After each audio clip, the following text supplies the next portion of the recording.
intelligence artificielle qui effectivement met en péril votre métier, mais pas que. Il en met plusieurs en péril. Il y a d'ailleurs la pétition Touche pas à ma VF qui a été mise en place. Vous, quel est votre point de vue sur ça? C'est très bien qu'il faudra faire avec. Il faudra faire avec. Et puis, non, ce qu'on veut surtout, c'est qu'il y ait qu'on soit protégé juridiquement. C'est-à-dire que s'il y a de l'intelligence artificielle, il faut qu'il y ait notre consentement surtout.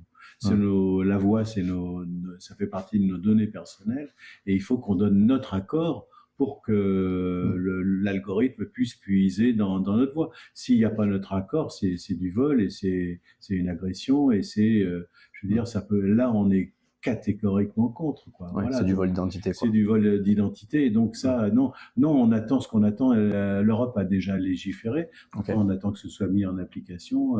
Et puis on attend en France que les pouvoirs publics puissent vraiment légiférer et nous protéger.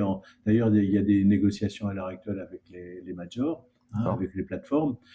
Les négociations sont difficiles actuellement parce que effectivement, les majors pense à utiliser l'intelligence artificielle. Je veux dire, déjà dans le cas des audiolibres, Amazon utilise des voix de l'intelligence artificielle. Stallone, donc, récemment. Voilà.